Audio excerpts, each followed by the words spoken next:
heure avec Jean-Paul Honoré. Une émission de Frédéric Casadessus.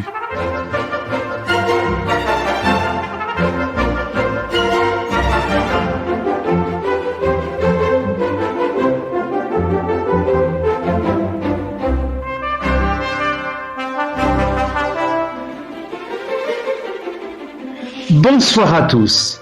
C'est avec beaucoup de plaisir que nous recevons l'écrivain Jean-Paul Honoré. Jean-Paul Honoré est un universitaire, linguiste. Il est aussi présenté par son éditeur comme poète. Et je peux vous dire que ses récits sont empreints d'une poésie qui vraiment devrait toucher le cœur de tous. Poésie très particulière car, à la différence du lyrisme d'un certain nombre d'écrivains français, Jean-Paul Honoré manie la sobriété comme un art de vivre, comme autant de fenêtres sur le monde. Et cela nécessite beaucoup de méticulosité et de sensibilité sans doute. Parce qu'évidemment, quand on manie le plein chant, on peut bouleverser les cœurs plus facilement que lorsqu'on use de la sobriété. C'est de cela et de bien d'autres choses que nous allons parler avec lui à l'occasion de la parution d'un ouvrage qui s'intitule « Un lieu de justice », édité chez Arléa. Très très bon livre, vraiment, mais c'est plus qu'un bon livre, c'est un monde qui nous est offert. Un lieu de justice qui se déroule, vous l'avez même peut-être deviné, à l'intérieur du tribunal de grande instance de Paris. Vous savez, ce gigantesque monstre qui se trouve à la lisière du 17e arrondissement et, je crois, de la commune de Levallois. Mais enfin. Alors, Jean-Paul Honoré, bonsoir. Bonsoir. Je cite un lieu de justice, mais il faudrait aussi évoquer d'autres ouvrages, on le fera tout à l'heure, tels que Ponté, un projet également très original. Bon, alors, avant de parler de vos livres, j'aimerais, s'il vous plaît, que vous nous expliquiez comment vous êtes devenu écrivain. Est-ce que vous aviez cette vocation, comme on dit, lorsque vous étiez tout petit ? J'ai toujours aimé d'abord lire. J'étais un petit lit-tout quand j'étais gamin. Je lisais tout ce qui me tombait sur la main. Ah oui. Et j'ai assez vite eu le goût de l'écriture, mais comme beaucoup d'entre nous sans doute. Ce qui m'a orienté vers des études de littérature d'abord, et puis ensuite, plus passionnément, des études de linguistique pour regarder en quelque sorte dans la chambre des machines.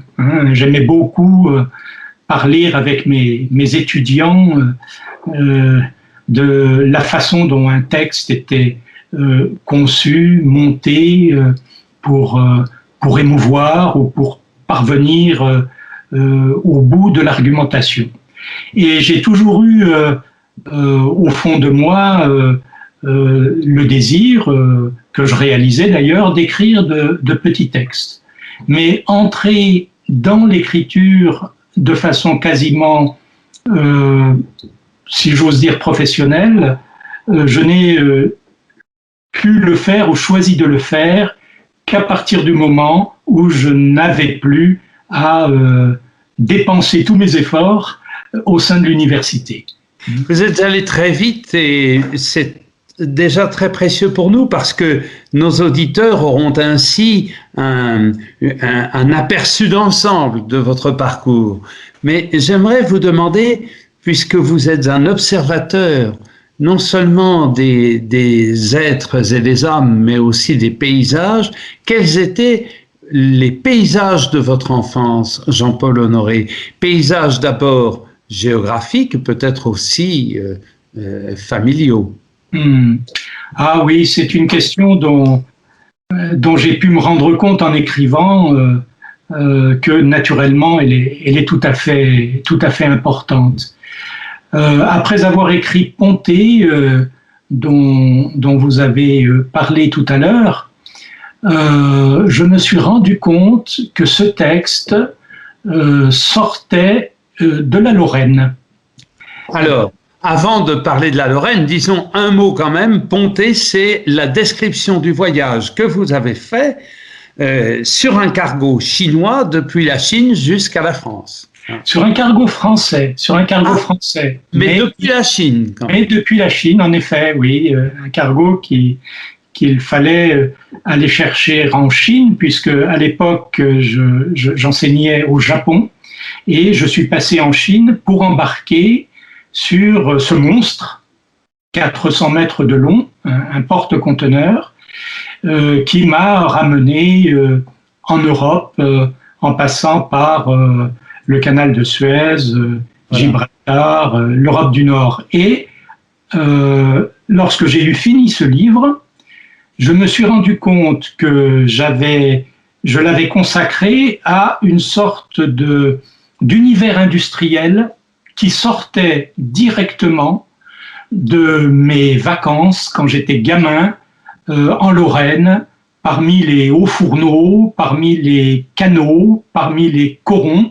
C'était mon univers, et c'est cet univers-là que de façon très indirecte et inattendue, presque sans m'en rendre compte moi-même, je suis allé chercher dans ce voyage.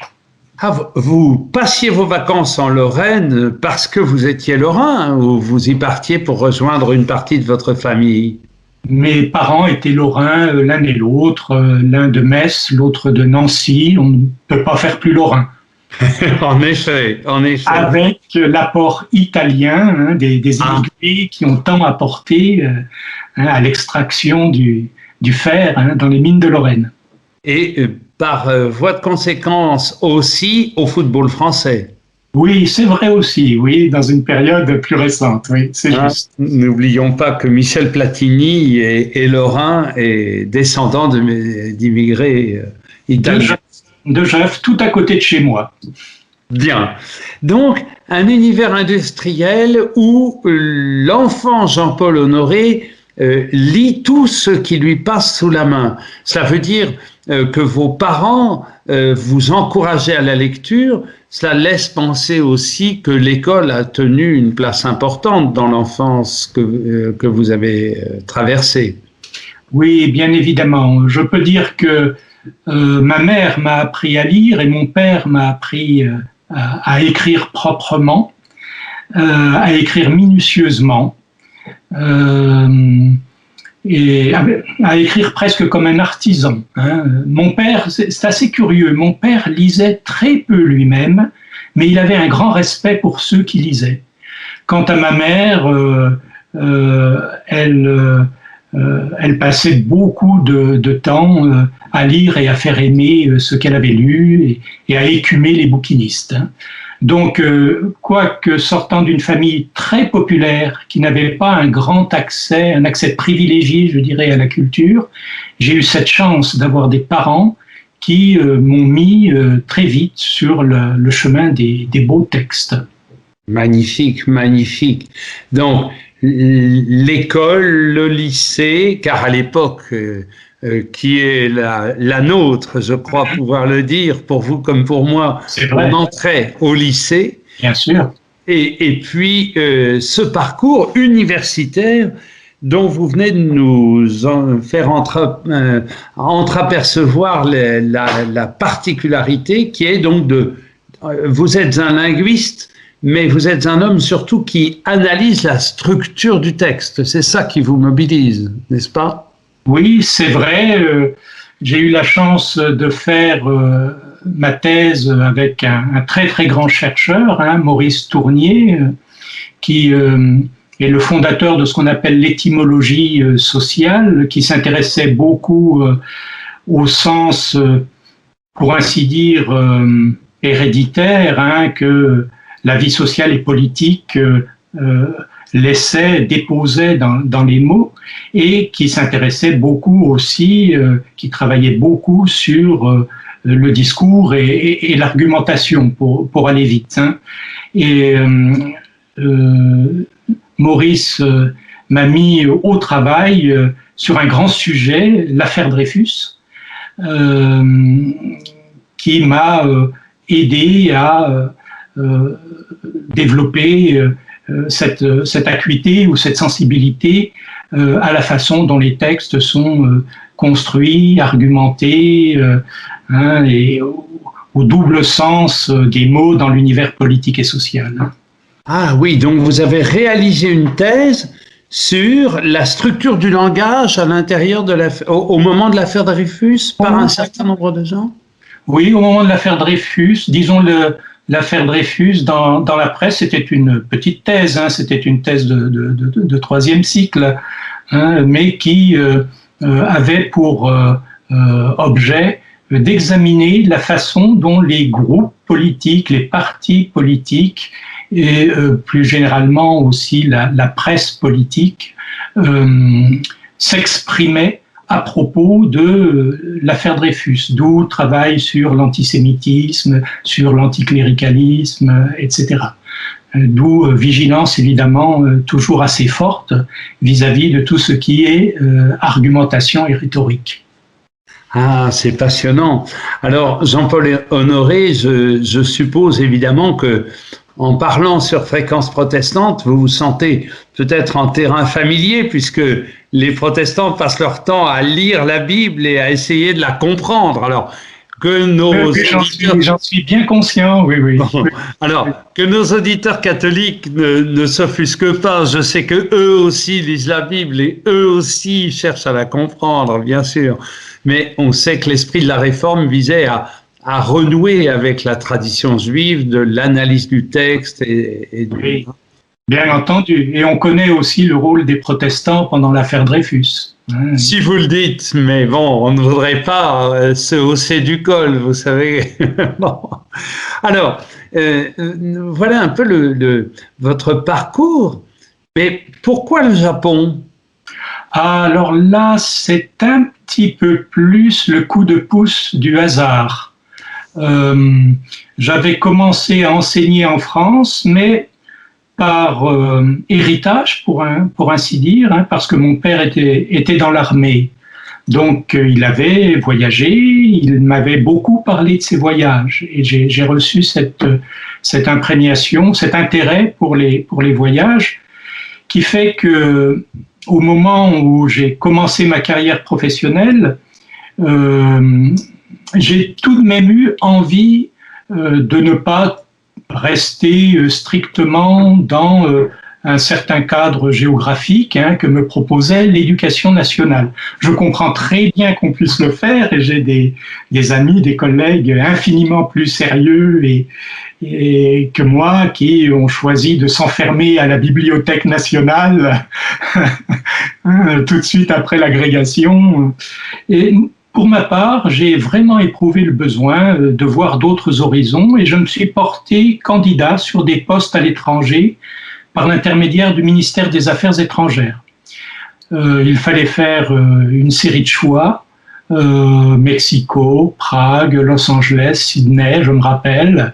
J'ai mis le Japon en premier parce que, comme beaucoup de mes contemporains et de nos auditeurs, sans doute, je ressentais une sorte de curiosité pour ce pays lointain que je percevais a priori comme très exotique et d'autant plus intéressant. Oui. C'est pour ça que j'ai mis en premier dans cet ordre des classements le Japon et spécialement Kyoto qui était proposé. Kyoto, grande ville culturelle, donc qui m'attirait évidemment. Et par un petit coup de pouce d'un destin favorable, eh bien voilà, c'est ce que j'ai obtenu et j'ai été envoyé à l'université de Kyoto et là-bas j'ai travaillé également avec l'ambassade de France comme attaché linguistique. Alors, ça, c'est vraiment un très beau parcours qui nous confirme aussi que les Français voyagent, qu'il existe des Français qui travaillent à l'étranger, dans Oui. le monde, et que la présence française dans le monde se déploie de manière très, très variée. Il n'y a pas que les industriels qui se déplacent au Japon pour vendre telle ou telle technologie, hein. Non, non, il y a aussi pas mal d'universitaires qui permettent eh bien, de créer des ponts qui ne soient pas purement économiques. Alors, avez-vous le goût du théâtre, Jean-Paul Honoré? Je l'ai, oui, non pas en tant que pratiquant du théâtre, mais en tant qu'amateur, en tant que spectateur, et en tant que lecteur, bien entendu. Vous savez pourquoi je vous pose cette question? C'est parce que Pontet, comme un lieu de justice, sont construits selon au moins une des règles de la tragédie classique française, l'unité de lieu. Oui, bien entendu, oui. Il y a aussi une forme d'unité de temps. Elle existe clairement dans Pontet et elle existe moins nettement dans un lieu de justice. Mais oui, c'est assez juste.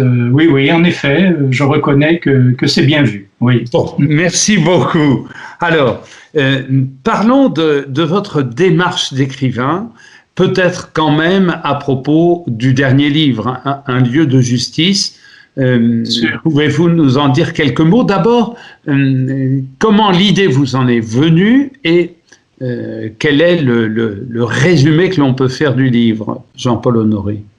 Alors l'idée m'est venue par mes habitudes, l'habitude que j'avais prise à l'époque de marcher dans Paris à la suite d'une commande de poèmes qui m'avait été faite.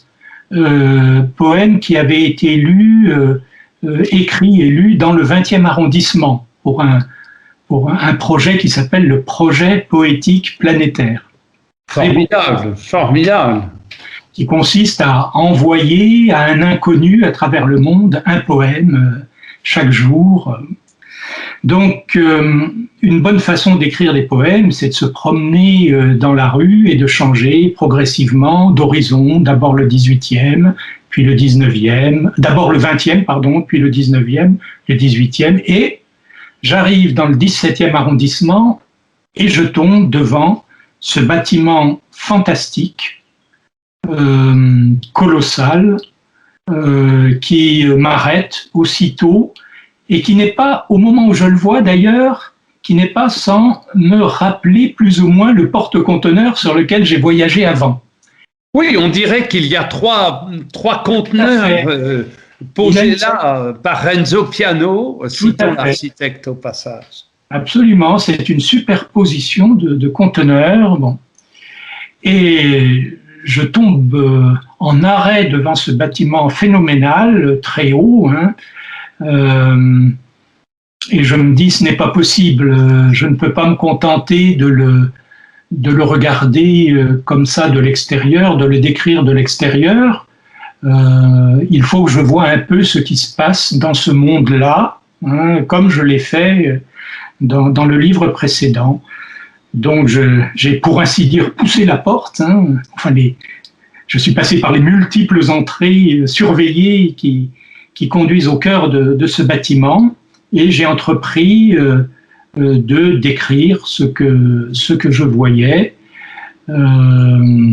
Et finalement, eh bien, j'y suis resté à peu près 6 mois en observant principalement ce qui se passait dans les salles d'audience correctionnelles, partout où la justice permet aux citoyens lambda d'accéder, puisque la justice est publique dans notre pays. Les citoyens ont le droit de voir la justice se faire dans un très grand nombre d'affaires. Et par ailleurs, ce qui m'intéressait aussi, c'était tout l'univers qui entourait ces moments et où la justice se fait, c'est-à-dire eh bien, les couloirs, la cafétéria, les ascenseurs, les escalators, les professionnels et ceux qui ne le sont pas, les promeneurs de passage, les gardes. Et tout cela a quelque chose à nous dire sur ce lieu. Hein. C'est un ensemble, c'est une cohérence, c'est un moment et de notre univers contemporain qui méritait, je crois, qu'on essaye d'en faire sentir les vibrations. Alors, je vais en lire quelques extraits dans quelques minutes pour faire entendre à nos auditeurs la musique des mots. En vous écoutant décrire votre projet, je me disais, comme en le lisant d'ailleurs, qu'il y avait un cousinage entre votre travail et le travail des écrivains dits oulipiens. Alors, l'Oulipo, ouvroir de littérature potentielle, dont Raymond Queneau et Georges Perec sont les très grandes figures, mais enfin, il ne faudrait pas qu'ils cachent la forêt, que ces deux grands arbres cachent la forêt des nombreux écrivains oulipiens. Est-ce que vous acceptez ce cousinage? Totalement. Je suis assez proche de l'Oulipo par des amitiés. J'ai fréquenté à certains moments des ateliers d'écriture oulipiens. L'écriture que je pratique dans un lieu de justice n'est pas à proprement parler oulipienne. Ce n'est pas une écriture à contrainte, comme le pratiquent beaucoup les oulipiens. Mais ce que vous dites me fait plaisir parce qu'en effet, parmi les auteurs de référence pour moi, il y a bien entendu Perec et sa description de ce qu'il appelle l'infraordinaire, les détails minuscules auxquels on s'accroche et qui finissent par révéler quelque chose de l'univers qu'on observe et quelque chose d'important souvent. Ce que vous reprenez ce que vous avez reçu de Perec et dont vous faites quelque chose de très beau aussi, c'est ce rapport, me semble-t-il, à la sensibilité. Vous êtes un homme très pudique, mais qui exprime beaucoup, je trouve, par ses livres, beaucoup de choses, mais c'est au lecteur de ressentir. Ce n'est pas vous qui dites, voilà, attention, là, il va y avoir quelque chose à ressentir. Non, vous ne dites rien que de banal en apparence, mais là, vraiment, ça vous rapproche beaucoup de Perec. Je suis content que vous disiez cela. Comme vous l'avez observé, j'évite la première personne. Oui. J'aime bien... comment dirais-je, me mettre en recul par rapport à ce que j'observe. Alors, commençons par le commencement, si vous le permettez, l'accroche du livre. J'aime bien utiliser ce terme qui est typiquement journalistique plutôt que le terme classique d'incipit. Puis-je vous demander à quel titre vous êtes là? Le temps que vous notiez une dernière impression, la salle d'audience s'est vidée de son public. Les magistrats, la greffière, l'huissier, le garde, un gaillard qui veille près de la porte, les pouces glissés dans les échancrures de son gilet pare-balles sous les pectoraux, ont fait converger sur vous leur regard et vous ont surpris à griffonner le carnet posé sur un genou. Alors, vous vous levez et vous répondez à la présidente que cela vous intéresse de voir fonctionner ce tribunal. « Oh, mais c'est très bien !» Elle a répondu les yeux baissés en affectant de compléter un formulaire et, sur un ton que vous connaissez, celui que vous adoptiez avec le même geste en écoutant les explications embarrassées d'un étudiant, on vous répond « c'est très bien par concession ». Au nom d'un principe général auquel on se réfère parce qu'il le faut, la justice est publique, l'université est bienveillante, mais quelque chose s'y mêle qui épargne d'ajuster. Je n'en pense pas moins, mais soit, admettons. Alors, je dois dire vraiment, cette première page est succulente parce qu'on y trouve d'emblée l'humour qui est le vôtre. Quelques lignes plus loin, la magistrate dira mais votre projet n'est pas original, d'autres l'ont fait et vous ne répondez rien. Puis c'est dans l'escalator que vous direz mais bon sang, j'aurais dû lui dire que. Qu'auriez dû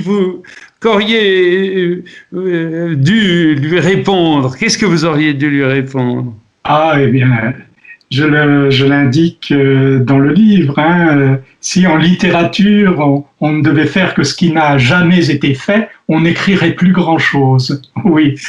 Voilà. Je suis un peu un classique à cet égard.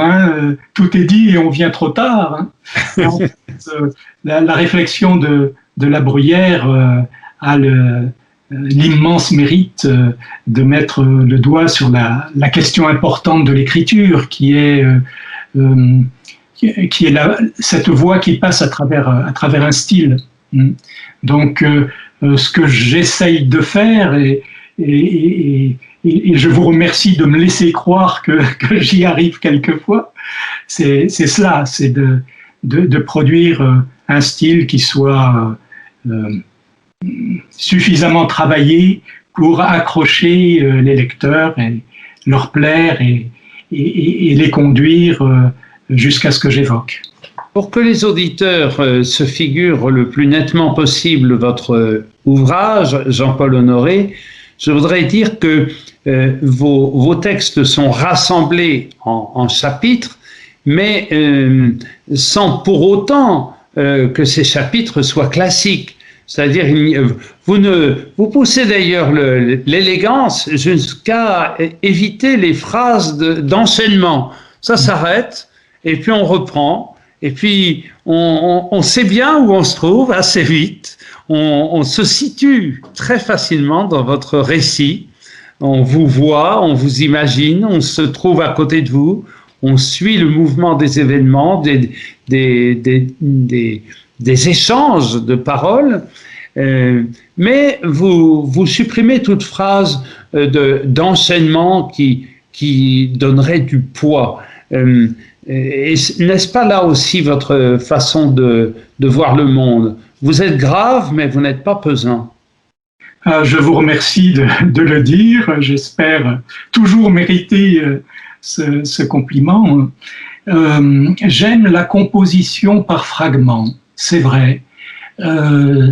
Cela permet de conserver une certaine légèreté, une certaine vitesse, un certain dynamisme aussi. Et cela m'évite de tomber dans ce qui, à mes yeux, peut devenir un défaut, l'esprit démonstratif. Je n'ai rien à démontrer au fond, et ce n'est pas à moi de dire ce qu'il faut juger ou comment il faut juger, mais j'aime entrebâiller les portes par lesquelles mon lecteur pourra se glisser pour développer sa propre réflexion. Comment travaillez-vous vous nous avez dit que vous aviez passé pratiquement 6 mois au tribunal de grande instance de Paris, à peu près. Est-ce que vous y alliez tous les jours ou par séquence? Lorsque vous reveniez, vous écriviez tout de suite? Comment avez-vous procédé? J'allais au tribunal non pas tous les jours, car cela aurait fini par produire une matière gigantesque que je n'étais pas sûr de pouvoir maîtriser. J'y allais 2 fois, parfois 3 fois par semaine, et j'y passais l'après-midi ou une partie de la journée. J'entrais dans les salles d'audience, je m'installais dans un coin avec, comme je le disais dans le texte que vous avez lu tout à l'heure, mon carnet sur les genoux. Oui. Je faisais abstraction des regards un peu étonnés qui parfois m'entouraient, et puis je notais ce que je trouvais évocateur et susceptible ensuite de m'aider à produire quelque chose. J'ai donc rempli comme ça quelques carnets, et c'est ensuite chez moi, à tête reposée pour ainsi dire, que j'ai entrepris le travail proprement dit sur ces notes d'audience, qui ne sont pas d'ailleurs seulement des notes d'audience. Hein, je dirais, ces notes d'atmosphère seraient sans doute plus justes. Hein. Et donc, j'aime bien travailler dans mon bureau sur la base de notes que j'ai accumulées par ailleurs. Ce qui veut dire que le travail est aussi nourri par... Alors, on met l'imaginaire à tout bout de champ. Là, on pourrait dire un peu votre imagination tout de même, non? Oui, bien entendu. Bien entendu. En quoi c'est non pas un recueil de notes d'audience, mais un travail, je l'espère, suffisamment littéraire. Hein. Tout à fait, tout à fait.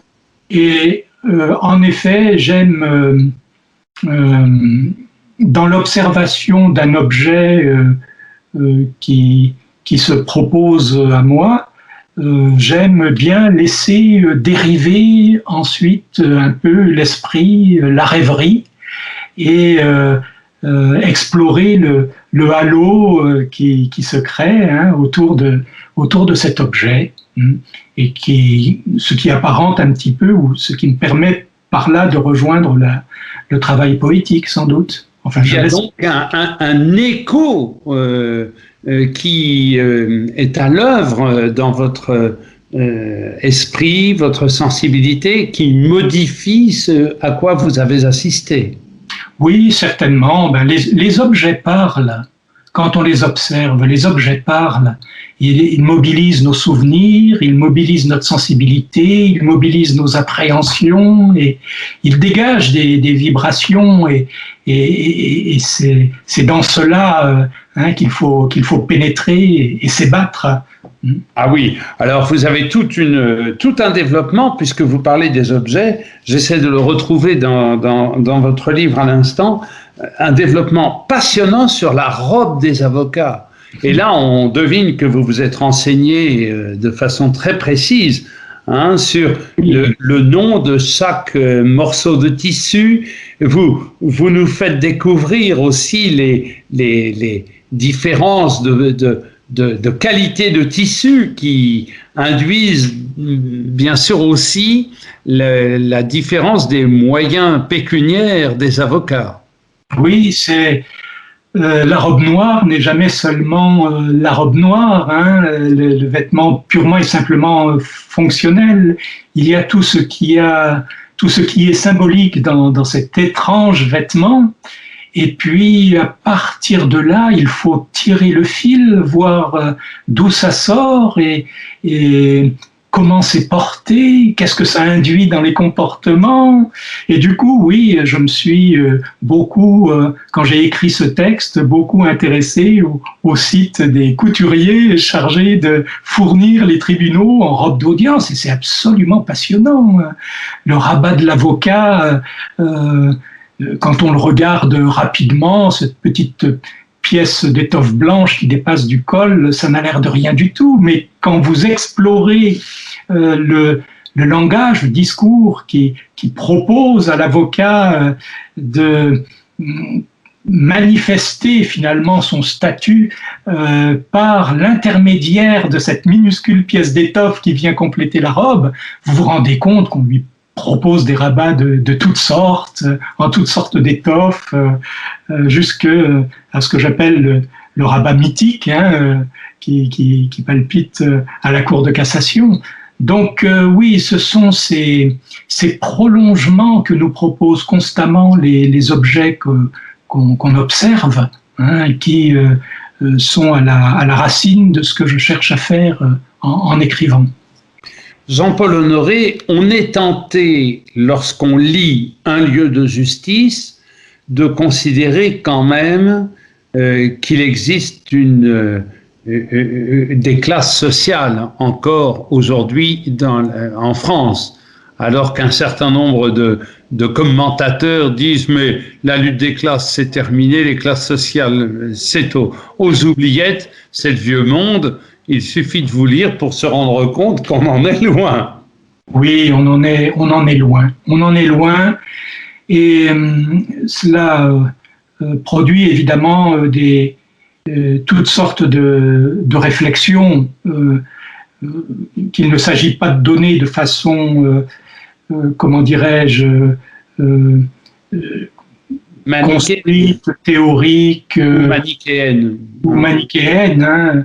Mais la première chose que l'on constate, et qui est extrêmement troublante tout de même, c'est l'égalité dans laquelle nous sommes devant le langage et à quel point certains qui appartiennent à certaines classes sociales sont dans le malheur de ne pas pouvoir maîtriser suffisamment cet outil pour se défendre, pour argumenter, pour trouver les bons mots, pour s'expliquer, pour attendrir, etc. Il y a parfois, et on voit que ça recoupe partiellement, pas totalement, mais ça recoupe partiellement des appartenances sociales, des déficits de capacité de production linguistique qui sont quand même troublantes et qui exigent qu'on s'interroge sur le remède qu'on doit apporter à ça, parce que c'est une très grande inégalité, l'inégalité devant le langage. À côté de ça, ce que j'ai vu fonctionner dans ce tribunal de justice, c'est tout de même le travail réparateur de la justice dans certaines affaires, notamment une grande affaire que j'évoque, et qui est un peu l'affaire du pot de terre contre le pot de fer. Eh bien, le harcèlement d'une entreprise au détriment de ses salariés. Oui, vous ne la citez pas, mais on la reconnaît. Oui, je crois qu'on la reconnaît très facilement. Et en même temps, si je ne la cite pas, c'est parce qu'elle a un caractère emblématique, parce qu'on sait que ça ne concerne pas seulement cette entreprise-là, ces phénomènes de harcèlement, pour ainsi dire, organique, systématique. Et qui pousse au suicide les salariés. Cette affaire est célèbre parce qu'un grand nombre de salariés se sont suicidés. Oui. On introduit la déshumanisation dans le travail. C'est une tragédie absolue. On retire aux individus leur dignité et la confiance qu'ils pouvaient avoir en eux-mêmes, et en leur assignant des tâches dont on sait a priori ou dont on devrait savoir qu'elles sont irréalisables. Et évidemment, c'est malheureux pour certains, basculent dans un désespoir qui les conduit au suicide. Et la justice intervient. Et on se dit au départ, quelle va être cette justice ? Oui. Est-ce qu'on va les voir, ceux-là, devant les tribunaux, ceux-là qui sont peut-être responsables? Et on les voit devant les tribunaux, et on les voit rendre des comptes, et on voit que la justice, parfois, et là, je dois dire que moi qui venais d'une discipline facilement soupçonneuse, l'analyse de discours est facilement soupçonneuse avec la rhétorique, les textes, les institutions, les systèmes de symboles, etc. Et là, on se dit, il y a des moments où la justice, quand même, fonctionne, et c'est intéressant d'observer cela, la façon dont la justice peut se positionner, pour ainsi dire, de telle sorte, pour ne pas céder aux pressions d'un côté, aux passions et aux désirs de lynchage de l'autre, et frayer son chemin pour arriver à une solution qui est son équilibre. Mais on a en même temps le sentiment d'une très grande fragilité, d'une très grande précarité dans ces équilibres-là, et cela nous fait réfléchir à la vulnérabilité de nos sociétés aussi. Les juges et les procureurs, nous allons parler après des avocats, mais la parole est à la défense en dernier. Donc, les procureurs et les juges, devrais-je dire plutôt, montrent aussi une grande humanité, du moins sous votre plume, Jean-Paul Honoré. Ils sont sévères, ils sont durs, ils condamnent, c'est leur rôle, mais on devine que même le procureur exerce une sa responsabilité en conscience. J'ai vu cela, oui, j'ai vu effectivement ce travail de la conscience. Hein. Et j'ai été content de constater que les choses n'étaient pas stéréotypées, manichéennes, conformes à des caricatures. J'ai vu des procureurs prendre la défense des prévenus, hein, aller au-devant des arguments des avocats. J'ai vu cela.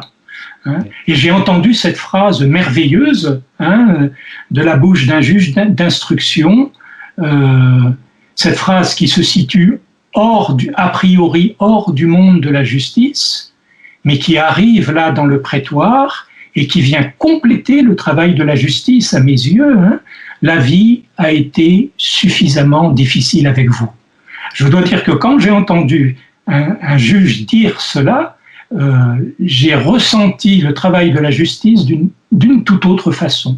Bien sûr que les magistrats sont des hommes et des femmes avec des qualités, des défauts, parfois des intransigences excessives, parfois le désir d'aller vite, j'ai vu cela aussi, mais j'ai aimé parler de ceux dont je percevais en effet le travail de juste équilibre et d'interrogation dans la conscience qu'il ne cessait de mettre en œuvre. En même temps que ces personnes sont dénuées de complaisance. Vous évoquez une femme procureure tout à fait extraordinaire d'humanité, d'acuité, mais en même temps, elle est ferme, et c'est elle qui, j'emploie ce terme de fermer volontairement, car elle claque le bec d'un délinquant qui visiblement ne s'en laisse pas compter. On devine que les éducateurs, les professeurs et d'autres ont dû subir son insolence et son refus de la loi, mais elle, en quelques mots, et par une présence que l'on subodore assez extraordinaire, lui claque le bec. Oui, c'est vrai, j'ai vu cela aussi, ça m'a intéressé cette histoire et j'ai aimé écrire un texte là-dessus parce qu'on avait, une bande de petits délinquants, péché de jeunesse pour les uns, un peu plus grave pour les autres, hein, et appartenant à un certain univers, à un certain milieu, dont cette femme procureure sortait visiblement elle-même. Et elle est allée, pour ainsi dire, à l'affrontement avec ces jeunes délinquants. Elle a su trouver des mots que le discours institutionnel ne trouve pas toujours, ne trouve pas spontanément. Hein. Et il est bon de voir que le même milieu peut produire les délinquants, mais peut produire aussi, et avec quelle efficacité, ceux qui vont se poser face à eux en interlocuteurs qui ne s'en laissent pas compter et qui trouvent les mots justes pour déjouer les petites ruses, hein, qu'on peut opposer à la loi. N'est-ce pas là faire coup double, d'abord dire à ceux qui dénigrent la justice que la justice n'est pas complaisante, et n'est-ce pas aussi réaffirmer l'importance du projet républicain qui est à la fois émancipateur, intégrateur et en même temps force de loi. Tout à fait, oui, la justice quand elle est bien faite, et d'après ce que j'ai vu, elle est très souvent, à mes yeux de citoyen candide, elle est quand même très souvent bien faite, faite en conscience en tout cas. La justice est vraiment une grande institution républicaine en esprit, hein, et qu'il faut évidemment s'attacher à chérir et à défendre. C'est un long héritage, hein, que nous avons construit. Ça n'a pas été fait du jour au lendemain et on en prend bien conscience en voyant, ma foi, le côté un peu désuet, un peu archaïque des costumes, des usages verbaux, etc. Mais ça nous dit quelque chose du temps qu'il a fallu pour construire tout cela et pour construire tout ce que cela a souvent de positif pour nous. Oui. Alors, la parole est à la défense. Les avocats tiennent un rôle important dans ce livre et j'emploie volontairement cette expression parce qu'il me semble que c'est peut-être par leur biais que l'on accède à ce fameux cliché classique du tribunal comme une salle de spectacle. Est-ce que vous partagez cette impression, Jean-Paul Honoré? Bien sûr. Il y a toute la dimension rhétorique du travail de l'avocat, naturellement, et la rhétorique n'est jamais purement et simplement une rhétorique de parole. La rhétorique est toujours aussi une rhétorique de mouvement, une rhétorique de gestuelle et aussi une rhétorique presque par définition, de jeu avec les apparences, parfois de jeu avec la mauvaise foi, mais on est justement amené à s'interroger sur la place de ce qu'on peut appeler, entre guillemets, mauvaise foi dans le travail de l'avocat. Ça, c'est une chose qui m'a beaucoup fasciné, parce qu'on entendait à certains moments, en particulier dans le grand procès dont on parlait tout à l'heure, des arguments dont la bonne foi pouvait, je crois, être questionnée, mais en même temps, on en est amené à se dire que c'est bel et bien le travail de l'avocat d'aller jusque-là, parce que si le dossier de la partie civile est solide, eh bien, les arguments de mauvaise foi aussi seront balayés. Donc, c'est une mise à l'épreuve un peu par tous les moyens, mais qui est intéressante à observer, qui nous dit quelque chose de ce que doit être la solidité du travail du magistrat. Ce que vous soulignez dans votre livre, Jean-Paul Honoré, c'est le compagnonnage de l'être. L'avocat parle à la place de l'accusé. Il dit « nous avons fait ceci, nous avons fait cela, nous vous présentons », comme s'il était lui-même une part du délinquant, en tout cas une part de l'accusé. Vous le soulignez beaucoup et je trouve à juste titre, parce que l'avocat endosse le destin de celle ou de celui qui est accusé. Oui, cela fait partie des procédés rhétoriques qui sont passionnants à observer, cette sorte de créature chimérique qui se constitue tout à fait, qui est faite à la fois de l'avocat lui-même et de son client, cette adhésion entre deux, et puis à certains moments, pour des raisons que la rhétorique justifie, cette capacité de l'avocat à prendre distance, à désigner son client par le pronom celui-ci, comme s'il objectivait un petit peu le cas. Celui-ci dit que, je le crois, celui-ci a raison de dire. Voyez, et ce jeu des pronoms, qui est aussi un jeu pathétique, parce que c'est aussi un jeu avec les émotions parfois. Quand l'émotion s'intensifie, quand on essaye d'introduire un petit peu d'attendrissement au sein du tribunal, nous voulions gagner un peu d'argent à l'approche de Noël.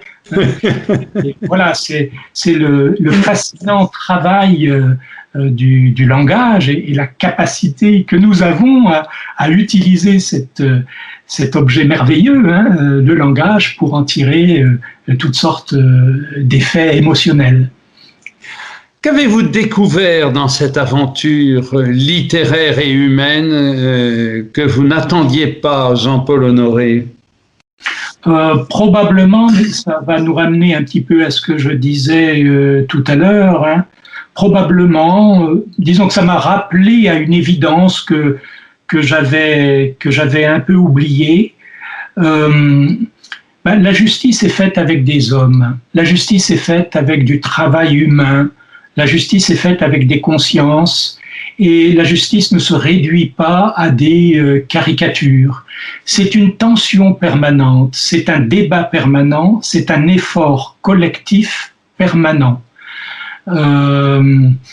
Donc j'ai découvert de cette façon-là la présence des corps, en quelque sorte, des pieds qui remuent là sous les robes d'avocats à travers le hall, la présence physique des hommes, mais aussi leur présence morale et leur présence sensible, qui finalement permet d'échapper aux stéréotypes du juge froid qui applique les textes. Mais justement, je trouve, pardon de vous couper la parole, c'est une faute, mais je voudrais insister sur le fait que votre livre n'est pas un verbatim, pas du tout. Il est à partir de ce voyage que vous avez réalisé au sein du tribunal, une œuvre littéraire, une œuvre de langage. Autrement dit, vous-même, vous êtes un créateur de langage à partir de ces échanges qui sont proposés, non? C'est ce que j'ai essayé de faire, et au moyen de différents procédés que j'espère littéraires, je me suis en effet tout à fait consciemment et volontairement distingué de ce qu'on appelle les comptes rendus d'audience. J'ai tout à fait évité de m'en tenir à ce genre parfaitement nécessaire et estimable, mais je souhaitais faire un travail littéraire. Et l'un des premiers moyens par lequel j'ai essayé d'y parvenir, c'est justement le jeu sur le pronom. C'est le fait de ne pas dire « je », mais de choisir le pronom « vous », de m'effacer un petit peu devant l'univers que j'observe pour en quelque sorte le faire vibrer et ne pas lui imprimer mon propre lyrisme, mais regarder la façon dont il vit ou dont il rayonne ou dont il vibre devant moi. Et j'ai essayé aussi de construire une œuvre littéraire par la poétique du fragment, qui permet d'aller vite. La rapidité, à mon sens, est une des grandes qualités de la poésie. Et s'il subsiste un petit quelque chose de la poésie dans ce que j'écris dans ce texte, j'aimerais que ce soit aussi par la rapidité avec laquelle j'essaye d'aller au cœur des choses. En tout cas, le sens du rythme est indéniable. Ça, vous êtes un musicien hors pair quand même, Jean-Paul Honoré. Jouez-vous de la musique? Non, malheureusement, j'en écoute, mais c'est un de mes regrets, comme celui de ne pas être capable de bien dessiner. J'aimerais beaucoup être capable d'être musicien ou d'être dessinateur. Je fais ce que je peux avec ce que le ciel m'a donné. Avec ce que le ciel m'a donné, c'est-à-dire avec le langage tel que je l'écris.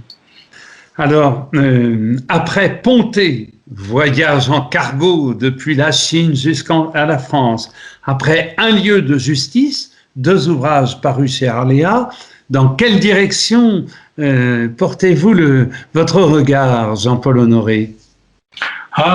Je suis un petit peu dans l'expectative en ce moment, mais j'ai toujours ce travail à faire avec mes amis du projet poétique planétaire.